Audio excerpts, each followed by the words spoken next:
Magandang hapon sa inyong lahat. Ito po si Herbert Curia, author-promoter ng The Critics Promotions. Ang ating boses at konstruktibong kritisismo, opinyon, komentaryo at konsultasyon sa lingkong ito. Akibat ang ating pananalig sa ating banal na Panginoon Diyos, banal na Panginoon sa Kristo, banal na Espiritu Santo, hindi sa ating banal na Santa Maria, mula sa isyong ating nakalap ay hinggil sa issue ng support President Marcos anti-drug directives to PNP and PDEA. So, yan. Ang Pangulong Marcos ay nagdirektiba sa ating PNP at PDEA na magkaroon ng integrity sa pagsubil ng droga sa bansa mula ops at disposals nito. So, yan. At nais ng Pangulong Marcos na masupil ng droga sa bansa ng matapat at hindi lalabag sa batas at susunod sa karapatang pantao.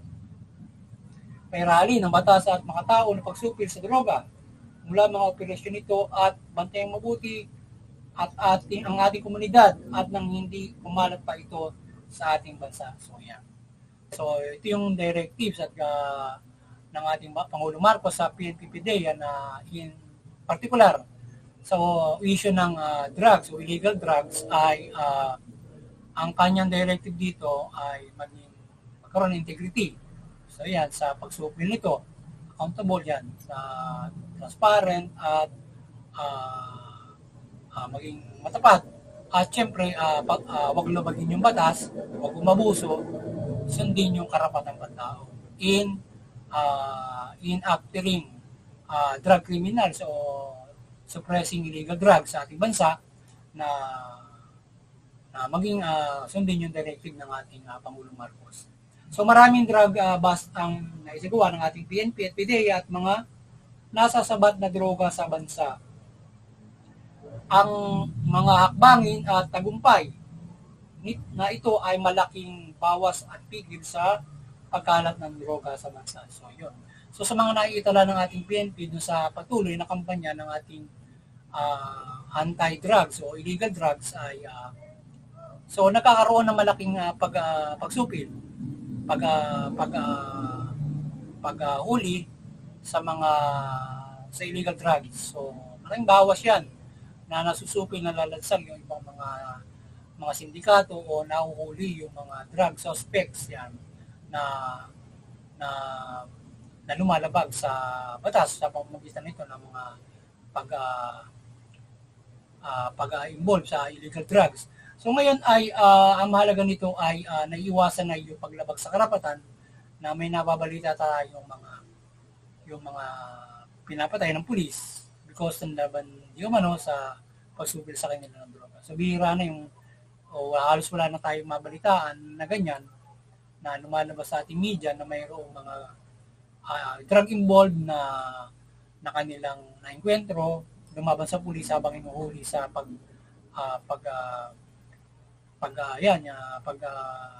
halimbawa drug pushing, yan, bypass, mga ganon, or mga drug lords, in drug operations na mayroong ganyan na mga killing, salvaging, or nareklamo sa panahon na ito.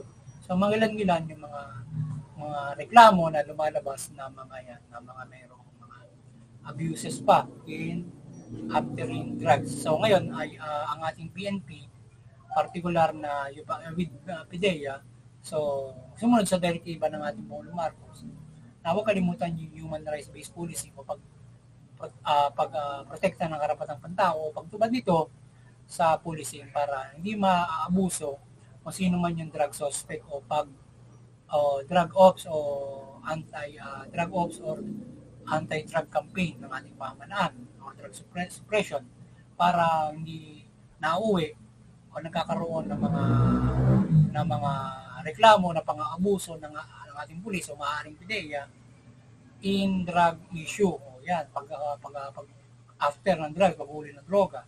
So, yun.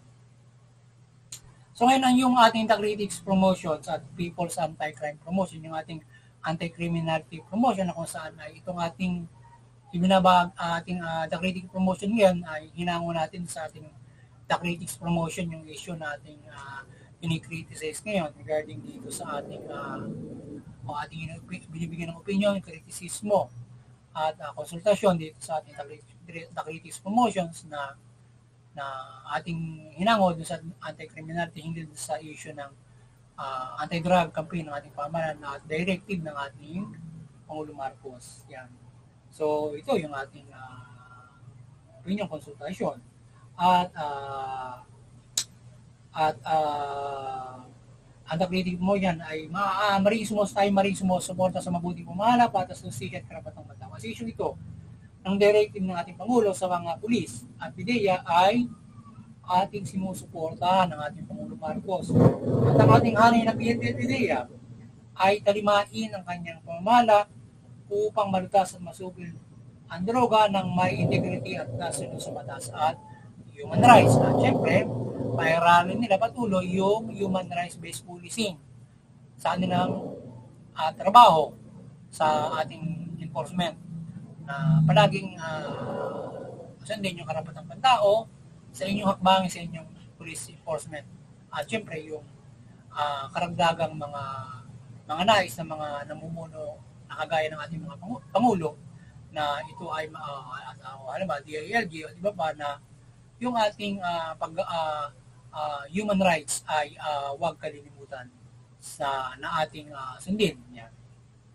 Sino man yung ating maging pinuno sa pamahalaan na mga nakalagay dyan sa mga posisyon na yan ay ang PNP has the mandate and duties always abide human rights based policing o abide human rights in their duties. Yan. Para may iwasan nyo yung kayo ay makalabag ng karapatang pantao in acting criminals or suppressing criminals or maintaining the peace and order, protecting the country, protecting the people. So yung pagsupil sa droga ay naging issue mula nitong nakaraang administrasyon na maraming reklamong pang-abuso sa ating hanay ng PNP. Kung kaya't sa ating bagong administrasyon ay sundin ang bagong hakbangin ng pamahalaan ng ating Pangulo na umiral at nasusunod strictly ang human rights at batas in acting, suppressing drug, menace at maibangon ang pagtingin sa ating pamahalaan mula kapulisan sa mapang-abuso nitong hakbangin laban sa droga or entire crimes or anti-criminality job nito. So kaya yun, medyo hindi masyadong naging issue yung maiting na paglaban sa droga nitong nakaraang administrasyon. So ngayon ay di lang naman nakaraan, ito ay naging maigling din naman ng ating kapulisan sa paglaban dyan. Kagaya na paglunsad ng PIDEA. So ngayon ay yung ating PNP ay sundin yung ating Pangulo Marcos para maiwasan yung mga aligasyon at naging hindi magandang ehemplo ng nakaraan na ito ay sumusunod sa karapatang pantao. Ipakita na maigting natin PNP yung gabay ng yung directive o pamamahala ng Administrasyon Marcos sumunod sa human rights. Sumunod sa kanyang mga iba't iba nais na gawin nyo sa inyong panunungkulan para maiwasan nyo o matupad nyo yung inyong tungkulin na maayos, maiwasan yung paglabag sa batas, pang-aabuso, at paglabag sa karapatang pantao. Diba? So yan. Kaya yung ating mga iba't ibang mga pangulo, may iba't ibang mga gabay in their strict strict implementation of the law or acting criminals ay huwag kakalimutan palagi yung human rights. At mas maganda kung ang ating mga nagiging mga pangulo, nagiging mga nasa DILG at namumuno ay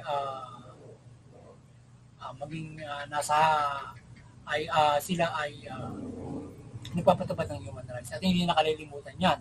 Kaya ang PNP huwag kalimutan dahil kasi ang PNP as a record sila'y patuloy na sila'y palagi nakakalabag ng karapalang ang malaki yung kanilang